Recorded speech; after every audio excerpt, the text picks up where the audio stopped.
अगर आपने हमारे यूट्यूब चैनल को अब तक सब्सक्राइब नहीं किया है तो आपको यहाँ सब्सक्राइब बटन दिख रहा है, इस पर आप क्लिक कीजिए और हमें सब्सक्राइब कर लीजिए। और साथ ही साथ इसके सामने एक नोटिफिकेशन बेल आ रहा है, इसे भी आप इनेबल कर दीजिए ताकि आपको। हेलो फ्रेंड्स, स्वागत है आपका हमारे रीडर क्लासेस में। मैं आपको आज लुसेंट का ऑब्जेक्टिव पढ़ाने जा रही हूँ, जो कि सब्जेक्ट है इतिहास, एंशिएंट हिस्ट्री। फर्स्ट चैप्टर है, अभी इंट्रोडक्शन ही मतलब चलेगा। तो चलिए आगे बढ़ते हैं। हमारा फर्स्ट क्वेश्चन है, इतिहास के तहत अध्ययन किया जाता है। तो अध्ययन किसका किया जाता है इतिहास के तहत? तो अतीत का। और इतिहास मतलब प्राचीनता से नवीनता की ओर आने वाली मानव जाति से संबंधित घटना जो होता है, उसी में उसका वर्णन मतलब किया गया है। आगे बढ़ते हैं। प्रथम यूनानी इतिहासकार कौन था? तो प्रथम यूनानी इतिहासकार हेरोडोटस थे। हेरोडोटस जो है वो भूगोलवेत्ता भी थे। भूगोलवेत्ता भी थे हेरोडोटस। और ये जो है अपने इतिहास का विषय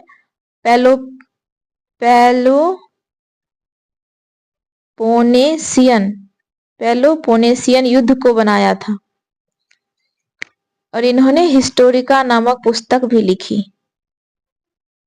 हिस्टोरिका। और हेरोडोटस को इतिहास का पिता भी कहा जाता है।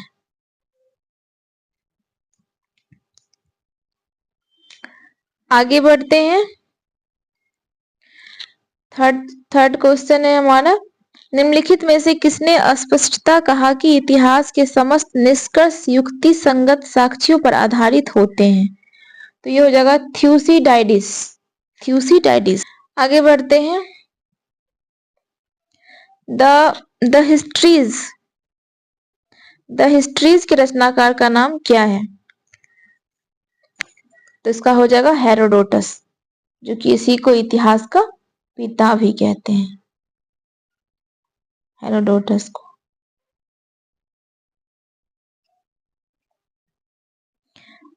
आगे बढ़ते हैं। इतिहास के पिता की पदवी सही अर्थों में निम्न में से किससे संबंधित है? तो वही एक ही बात हुआ, हेरोडोटस ही है, जो कि हिस्टोरिका नामक पुस्तक भी लिखी थी। आगे बढ़ते हैं। इतिहास अपने को दोहराता है, यह किसका कथन है? कार्ल मार्क्स का। आगे बढ़ते हैं। हम इतिहास से यही सीखते हैं कि आदमी इतिहास से कभी कुछ नहीं सीखता, यह कथन किसका है? तो ये हो जाएगा हीगेल का। हीगेल जो है जर्मनी का दार्शनिक था। इनका जन्म जो है 1770 में हुआ था। चलिए आगे बढ़ते हैं। किसका कथन है समस्त इतिहास वर्ग संघर्ष का इतिहास है? तो ये भी कार्ल मार्क्स का ही है।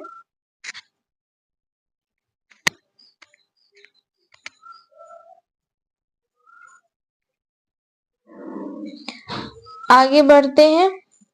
निम्नलिखित में से कौन सा एक इतिहास के विषय में मार्क्स के दृष्टिकोण का संक्षिप्त वर्णन करता है? इसका हो जाएगा इतिहास शोषक और शोषित वर्गों के बीच संघर्ष का सिलसिला है। मार्क्स जो है एक साम्यवादी आलोचक थे।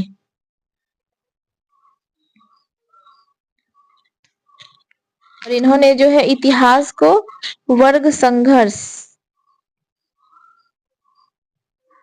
संघर्ष की प्रक्रिया की उपज बताया, मार्क्स। आगे बढ़ते। निम्नलिखित में से किसने द्वंद्वात्मक भौतिकवाद के सिद्धांत का प्रतिपादन किया? इसका भी मार्क्स ही हो जाएगा। आगे बढ़ते। कार्ल मार्क्स ने वर्ग संघर्ष की प्रक्रिया को निम्नलिखित में से किस सिद्धांत की मदद से समझाया है? तो ये हो जाएगा द्वंद्वात्मक भौतिकवाद।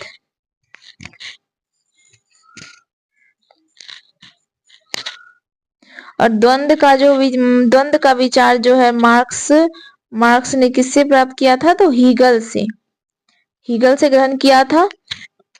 और भौतिकवाद का विचार फ्यूअरबाख से लिया, क्योंकि इस सिद्धांत का विचार जो है प्रतिपादन जो है दो विचारों, तो द्वंद्व तथा भौतिकवाद के सम्मिश्रण से हुआ है, द्वंद्व और भौतिकवाद के। आगे बढ़ते हैं। इतिहास विगत की राजनीति है, यह कथन किसका है? तो यह कथन सीले का है। इनका कहना है कि इतिहास के बिना, मतलब इतिहास के बिना राजनीति का कोई मोल नहीं है, और राजनीति के बिना इतिहास का कोई फल नहीं है। सीले जो थे ये निबंधकार और इतिहासकार थे। इनका जन्म 1834 में लंदन में हुआ था। कि सूची 1 को सूची 2 से सुमेलित कीजिए तथा नीचे दिए गए कूट की सहायता से सही उत्तर चुनिए। ए नंबर है ओक्साट, ट्रेवेलियन, कॉलिंगवुड, ब्यूरी। तो ओक्साट का कहना है कि यह सच है कि इतिहास में अतीत वर्तमान के साथ बदलता है। ट्रेवेलियन। बी नंबर हो जाएगा, इतिहास का महत्व वैज्ञानिक नहीं है, वैज्ञानिक नहीं है। कॉलिंगवुड का हो जाएगा, संपूर्ण इतिहास विचारों का इतिहास है। और ब्यूरी का हो जाएगा, जो बचा है, इतिहास स्वतः मात्र एक विज्ञान है, इससे कम नहीं और इससे अधिक नहीं। यह सब कथन है। तो इसका आंसर कौन सा हुआ? ये वाला।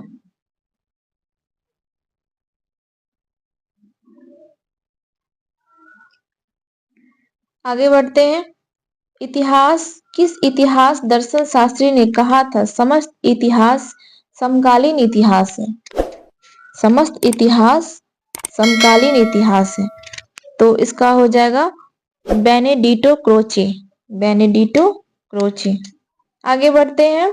इतिहास अतीत एवं वर्तमान के बीच अंतहीन वार्ता है, यह किसने कहा था? तो इसका कहा था E.H. Carney, E.H. कार्ने।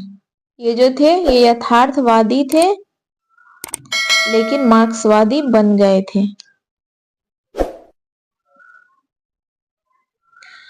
आगे है, तिथियों के साथ प्रयुक्त होने वाला BC किसका संक्षिप्तकार है? BC हम लोग कहते हैं ना बिफोर क्राइस्ट, तो इसका हो जाएगा बिफोर क्राइस्ट। BC का मतलब होता है ईसा मसीह के जन्म के पहले।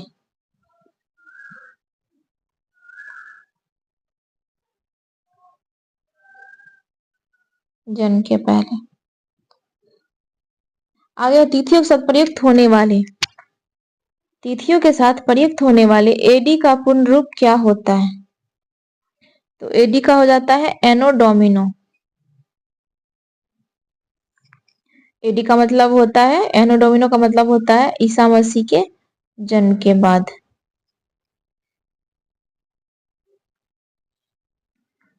जन्म के बाद का जो तारीख होता है। आगे वर्ष 50 ईस्वी पूर्व है, तो ये हो जाएगा वर्ष 150 ईस्वी पूर्व के बाद आता है। आगे है वर्ष 1015 ईस्वी की शताब्दी में आता है, ये होता है 11वीं शताब्दी में आता है। 1001 से आगे का समय।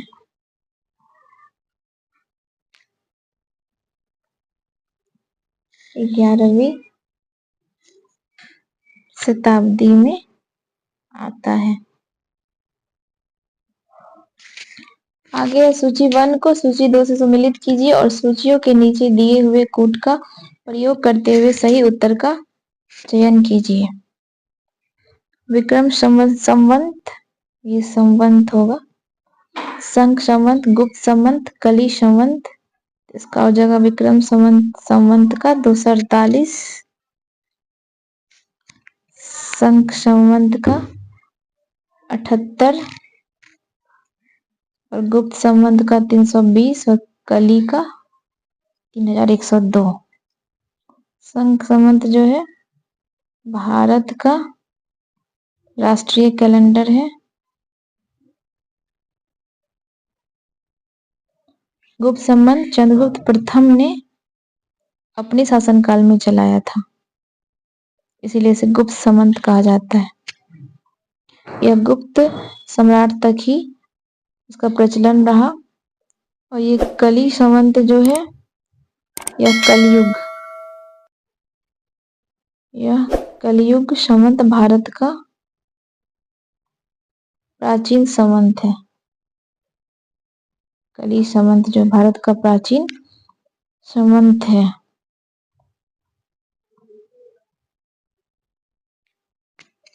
इसका जो शुरुआती हुआ था पांडवों के द्वारा अभिमन्यु के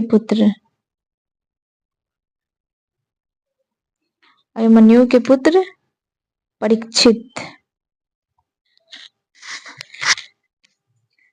परीक्षित को सिंहासनारूढ़ करके स्वयं हिमालय की ओर प्रस्थान करने भगवान श्री कृष्ण के वैकुंठ जाने से मानी जाती है कली संवत। इसी के साथ आपका वीडियो समाप्त हुआ। अब आगे नेक्स्ट वीडियो डालूंगी। चैनल पे बने रहिए और अच्छा लगे तो लाइक एंड सब्सक्राइब कीजिए।